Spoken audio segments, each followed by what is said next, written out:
Hello and welcome to Ditching Hourly. I'm Jonathan Stark, and today I am joined by guest Tone Dobbe. Did I get that right?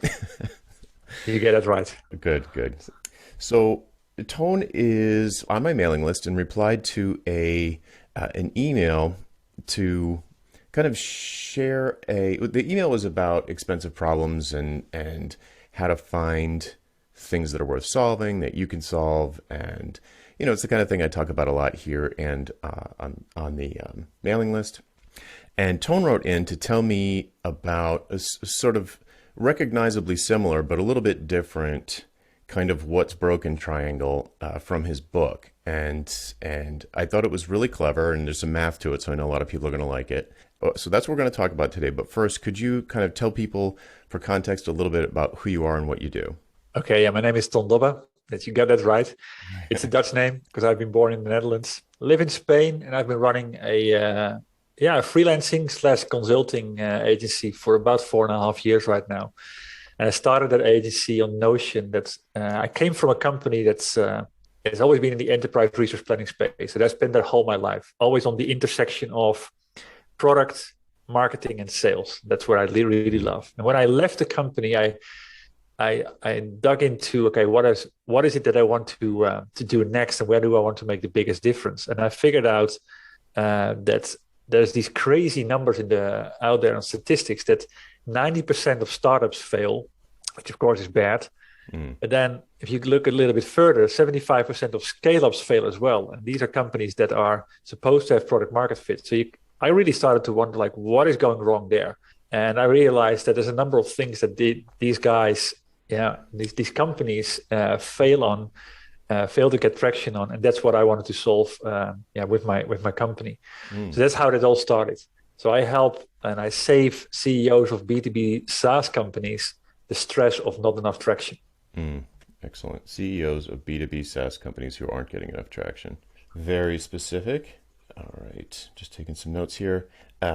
Okay, so tell us a little bit about the book. What's the title?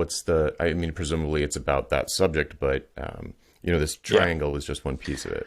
Yeah, well, it's actually a longer story, but the short story, the book is called The Remarkable Effect.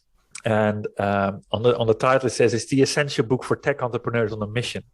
But what I really wanted to get across there is answering the question, and that's a question that fascinates me a lot, like what are the traits of those B2B SaaS companies that do succeed, that we keep talking about, that we start talking about and then keep talking about. Mm-hmm. So the book essentially highlights the 10 traits of those type of companies.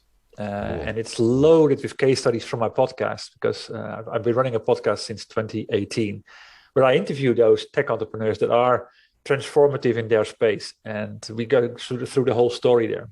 So that's what the book is about. And I detect a Seth Godin influence.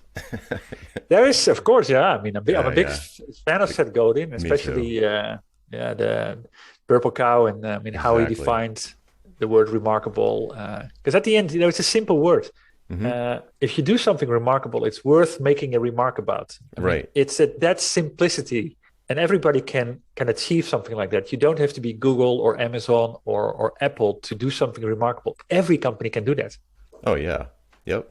I love that word. I think it's funny because if you use it, you almost have to explain it to people. It's like, no, it's about people making a remark about you. It's like, oh, it's basically it's like a one word.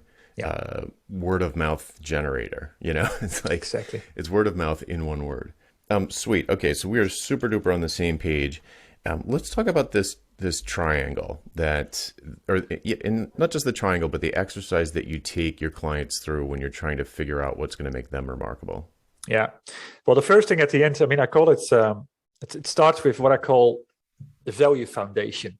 In my book, I talk about 3 levers: value lever, then the viability lever, and the volume lever. But it starts with the value lever, and it's defining what sets you apart as a company. And in order to understand that, you really have to dig deep in understanding what is first of all, what is your ideal customer? So who's it for, and who's it not for? A lot of companies think they have that right. They are absolutely wrong on it, or sort of still way off, because they say, okay, we are we are a software company for professional service companies between 250 people and 1,000 people. And the companies do about 50 million in revenue up to 100 million in revenue. And then they are in the UK and in the US. So they think, okay, how narrow will you be? But at the end, that's of course a large chunk of companies whereby you could easily say, okay, 90% of those companies will never buy from you. So there's still something missing in those demographics. And so that's what we could drill into, really getting into the worldviews of those customers, what sets them, what do they care about? What do they believe in? What do they aspire? What do they first get frustrated with? And once you start to understand that, then the next level is, okay, so what are these companies challenged with? And that's where we start do an exercise on, like a list of 20, 30, 40 pain points that these companies are struggling with. And that's where the triangle comes in. Okay, before we get into that, though, I've got a couple of questions already. So when you're working with a client, how do you get them to go deeper into the worldview of the client? Do you actually do this with clients, like interviewing clients, or they just imagine? No. I mean, at the end, you never imagine this. It's where a lot of things can go wrong. That's based on assumptions. Of course, it's incredibly important to get it from customers themselves, from my customers' customers. So when I'm doing the project myself, I interview those customers, and when I'm the guide, that's also an opportunity that I do a lot these days. Then I work with my with the team of my customer to give them the questions that need to be asked to understand it. And sometimes, well, there's a number of areas where it comes from. It comes from interviewing the customers. That can be through a phone interview, of course, but it can also be just through surveys. Yep. What you also learn a lot from at the end is just visiting the websites of those customers. So how do they articulate what they promise their customers? What are they saying they're about? What are they about? What do they aspire? What do they try to be? What's the language type that they're using? So you can learn a lot from that. If you go, for example, if you have a list of 10 or 20 ideal customers, the customers that already are your ambassadors, you can learn a lot from just visiting their own work and get a very good understanding about what these companies are about. You can start to feel, for example, whether they are more risk averse or more innovative. All of those type of fluctuations beyond the demographics that they're in. That's a really good idea. Just that one's never occurred to me, to go, at least if you in advance of surveys, or hopefully not instead of, but in advance of surveys or maybe interviews, because there's going to be lead time. It's going to take a while. Not everyone's going to have time to do it. But you could go to, exactly like you said, go to their about pages on your customers' websites and see if they get into values or mission, or like you said, Exactly. if they're risk averse or highly risk tolerant. That's a really good idea. Yeah. Cool. Yeah, I mean, just Okay. to give you an anecdote on that, I was doing a project for a company in the Netherlands, Sana Commerce, and that's an e-commerce platform. And when I first of all started to look to read through all the case studies and also looking at those websites, I figured out that after about reading 50 case studies that 80% of their customers was more than 25 years old. And out of that 80%, at least 50% was more than 50 years old. So I just parked that thought. Okay, so what could this be about? But what at the end there came a very important aha moment from it when I started talking to those customers, that the whole thing why they were in business was really strengthening long-term relationships. And that's what they were known for. And that's where, well, the reason why their customers bought from them was not because they were the cheapest or the fastest, whatever, but it was, okay, if I order something, I know it's going to be on time, I know it's going to be delivered with the right quality, I can just bet on you. And that's what these companies try to strengthen with technology. This is so good. So for the dear listener, like, just note how invisible that key factor is. It's like, without doing research like this, it would probably not be obvious. Like, if you reached out to your network and said, hey, do you know anybody that runs a business who puts really high emphasis on long-term relationships? And everyone's going to say, no, like, no, I don't know. I don't know. Like, you need to dig. You need to, like, look around and, case studies or whatever, interviews with them. And then once you discover that, compare that to something like, compare talking about that on your website to talking about like feature X, feature Y, feature Z, and we're better than the competitor because we're cheaper or we're faster or whatever. It's just like if you key into something like this, and it's real. I mean, at first you'll have a hypothesis and then you need to test it, but once you do, you'll be the only choice. You'll be like assuming that you're like reasonably, not insanely more expensive, like more or less similar on all of the things that people compete on when they're racing to zero. And then you've got this extra thing, then it's like, forget about it. They're not even going to consider anyone else because it's such a deep level. It's deep, which makes it really strong, but it's also hard to find. Okay. So anyway, Exactly. so moving on. That's great. Great anecdote there. So the next piece that I'm wondering about, and I guess you're going to say through interviews, but how do you get this giant list of problems that your customers are having?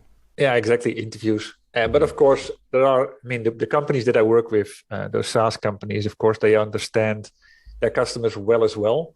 So we workshop it. And what I typically see there is that everybody thinks that they understand the problem of the customer, but hardly ever they do in real depth. So, for example, the argument is that their customers are not efficient enough, and that's of course what they solve. But digging into that, I mean, the question is always to me. Well, the first reaction I always give is like, "So what?" Yeah. You know, and then we start digging in, really to the point where you can start to feel the itch. When you read the pain out loud, where you really can feel, okay, if this would happen to me, it would either wake me up at night, which is kind of the thing we're always looking for, or it would get me fired if I don't deliver on this. And it's to get the list to that level of specificness, concreteness, that when you read it, it's real. And it's getting it to that level that's super powerful because, I mean, I try to always phrase it in a sort of a format, like the inability to, and then either a commitment that they cannot deliver upon or an expectation from the business that they cannot deliver upon. So fill in the dots on there. And that format always forces you to get really concrete on like what the problem is really all about.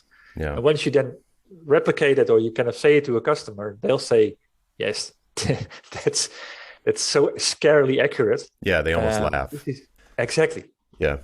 Yeah, it's so on the nose that it's like you pulled a thought out of their head, a private secret thought out of their mind.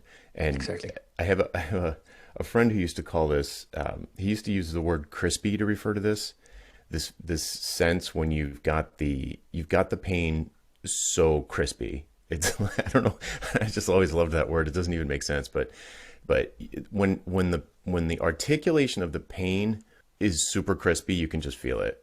Yeah. It sounds real. It sounds like something someone would say, like the way they would say it. It's not like increase efficiency. It's like no one says that. I mean, like in conversation, it's like we need to increase efficiency. It's like you're not up nights worrying about increasing efficiency. You're up nights worried about like running out of runway. I'm afraid we're going to run out of runway and I'm going to have to fire my 20 best friends.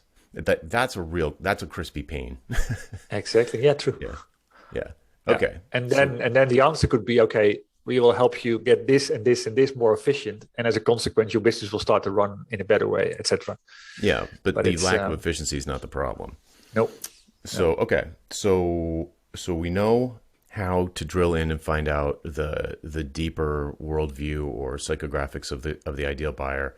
You interview them. You've got a bunch of hypothetical pains that maybe you'll use to start with, but you interview lots of clients, right? It sounds like, I mean, you said 50 case studies. Like that's a big number. Well, no. The case studies, of course, because they had already been made. And that was an easy read. And then from there, I interviewed, I think about 10 or 15 customers in an interview live on the phone. Right. So that's some work. That takes time, all the scheduling and then collating the information and all that. So, all right. So now you've got this big list of now this is not necessarily problems that your customer solves. These are problems that their customers have. Exactly. Okay. Yeah. So That's now true. you've got this big long list. So like how many, do you, sort of create the Venn diagram overlap of problems that they all have, or do you just sort of make a superset of all the problems? So like if 10, Well, if 10 customers. of course, everything is already how do you say that, filtered through the lens of what the vendor that I'm working with, the SaaS company that I'm working with, is really solving themselves. So it's, I mean, they likely have 10x more problems in other areas. Okay. So it's a little bit skewed. So it's already like filtered down, but still, you end up with a list of 20, maybe 30. I recently had a customer where we ended up with 75. Wow. And that's all fine, because there's so much value in that also in later stages for writing content, etc. Oh yeah. What comes next then is once you have that list, is really to how do you say that, to separate the good from the bad. And that's where the formula comes in. That's where the triangle comes in, because the triangle that I'm talking about, to understand what's really broken at your customer, it's about 3 questions, 3 very simple questions. Is it valuable? Is it urgent or critical? And the last one is, can we exceed expectations? And if any of those questions answers with a no, then start over again. That's what you want to look for. So out of this list of 30 or 40 problems that we've identified, we start first of all with an exercise to give each problem a rank around how valuable is this to solve. And that's always a very interesting exercise. So. Yeah. So, but subjectively, in the mind of the customer, not how valuable your customer thinks it is, right? Subjectively at the end, yeah. And of course, once you've gone through the list and you've done your ranking, you can always kind of test it with a couple of customers and say, is this correct? Right. But what you typically see is that the perspective is, once you do them individually, that everything is important. And then you end up with a list that is still 10, the top 10 is all the same. So it's really also in respect to each other. Because if your customer had to choose 3, which one would they really choose? Yeah. So that's also with thinking a little bit with constraints. But first of all, like, how valuable is it to solve? And let's say that's for one particular problem, running out of a runway. That's the inability to find ways to keep the runway healthy enough, for example. That could be a 9 in terms of how valuable it is to solve. Once it happens, of course, then the next question is, how critical is it? And for some, if a company doesn't have, it's well funded, they have millions in the bank, that for a long time it's not a problem, until the point comes again where it becomes a problem where they're running out of runway. So it depends a little bit, of course, what situation you find your customer in, but that's always the case. Some customers are ready and some customers are not. But once this becomes an issue, how big is that issue? Is it a 5 in terms of criticality or urgency, or is it maybe a 10? And that's a really critical thing to answer for a couple of reasons. If you have a valuable problem that's not urgent, it's nice to have, and nobody will care. Yeah, they will care in good times, and they are happy to talk to you. And if you can solve it with beyond expectations, maybe they'll buy from you. But nice to have is nice to have. Yeah, it's a long sales cycle. Basically, what ends up happening is you just keep in contact with them until it becomes urgent on its own. It's like you didn't do anything; you just stayed in touch with them, and then it's like, oh, we ran out of money. Now this is, So this corresponds to the why now question in the why conversation when I talk about that. It's like if they are not looking to write a check to someone now or in the immediate future, forget about it. Just keep them on your mailing list, and when it becomes urgent, it'll become urgent, and then you won't have to work. It's not like you just wait. It's like the solution. Yeah, okay, cool. So with the ranking, the 9 and the 10, if you multiply that, that's a 90. And so you do that for every single one on the list, and then you sort it with, for example, Google Sheets, and you find your top 10 and your top 20. But the very interesting that comes next then is that third question. On which problems can we make the biggest, help the customers to make the biggest difference? Where can we exceed expectations? And also do that in an honest way on a scale of 1 to 10. And that's where you will see, that some of those problems that were maybe in the top 5 or maybe in the top 10 or maybe in the top 20 will start to rise to the surface if you do another multiplication of that. And that becomes your list. That's going to be fundamental to position yourself and to write your value proposition and all the other things that follow from there. Yep. Yeah, that's great. I love the math part because I've got a lot of engineer mindset people in the audience for sure, and Yeah, and in having a formula, even it's not exact. It's yep, extremely subjective, but still you can do. I've gone through these exercises on both sides of the table, and you can really rule out a lot of stuff that was potentially would have been compelling before going through an exercise like this.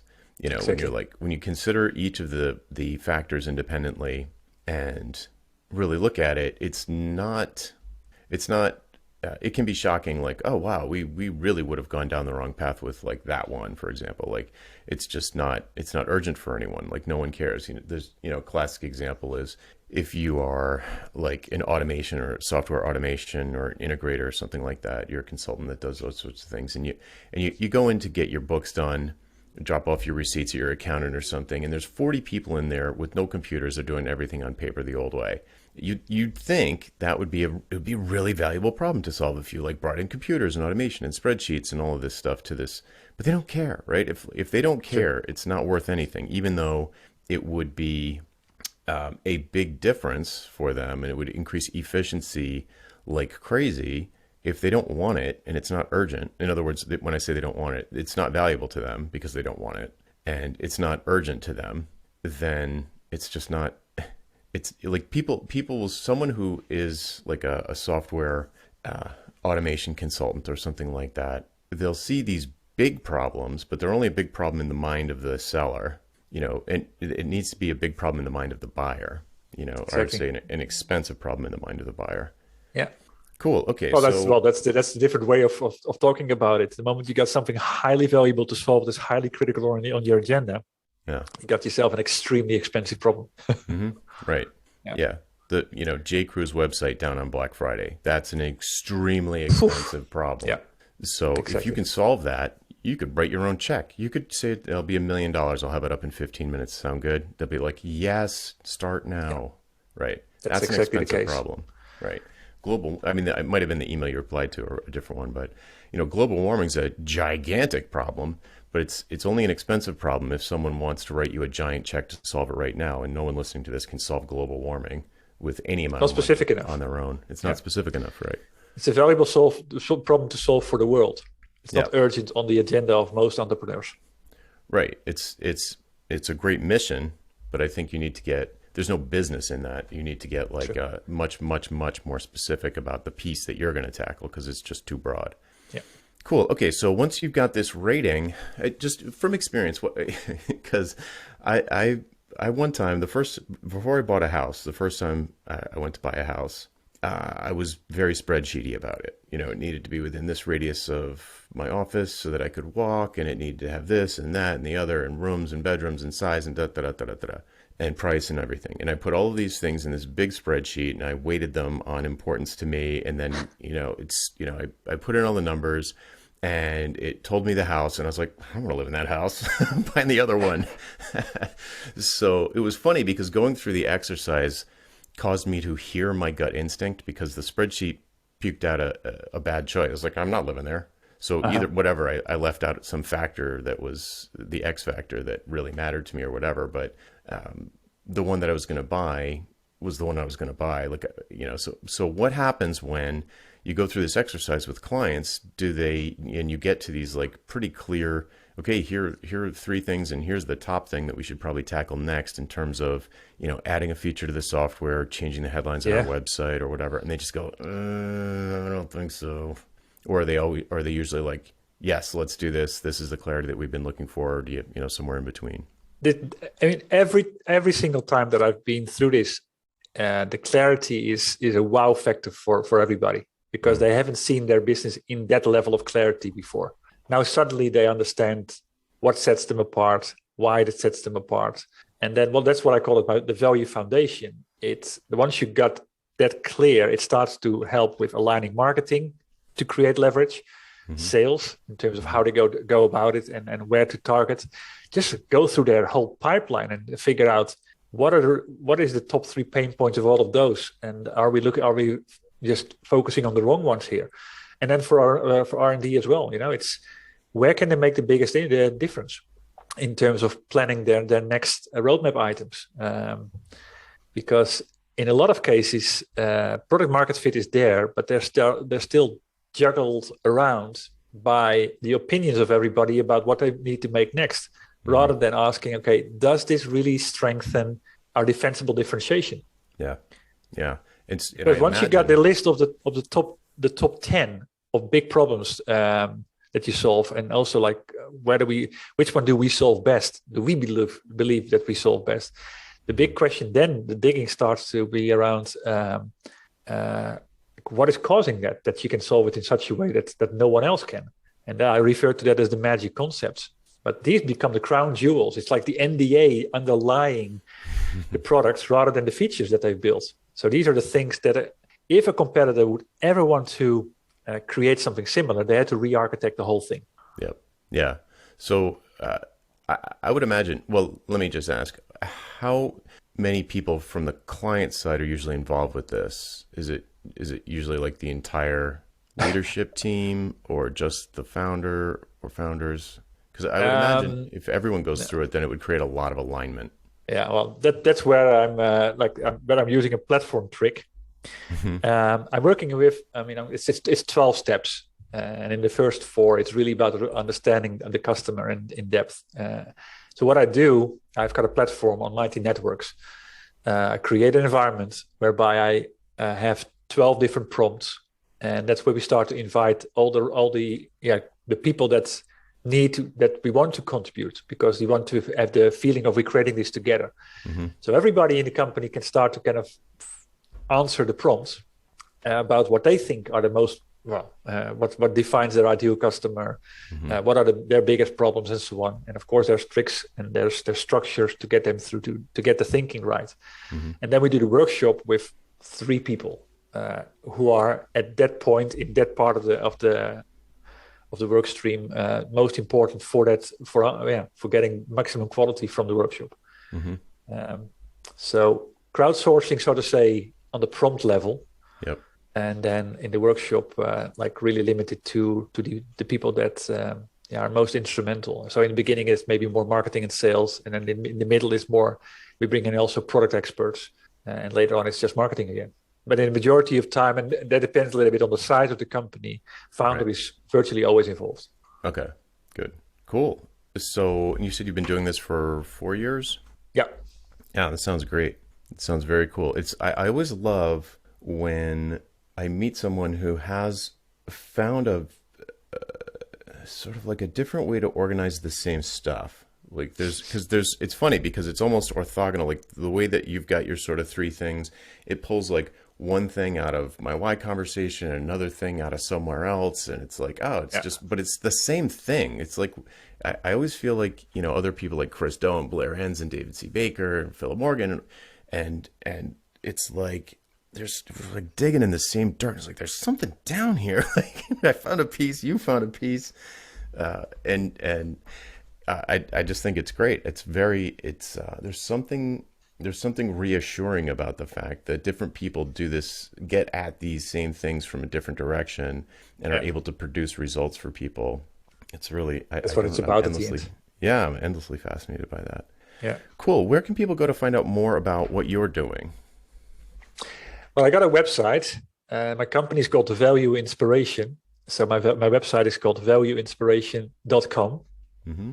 But I'm also instantly reachable on LinkedIn. Just find my name, Ton Dobbe. So TONDOBBE.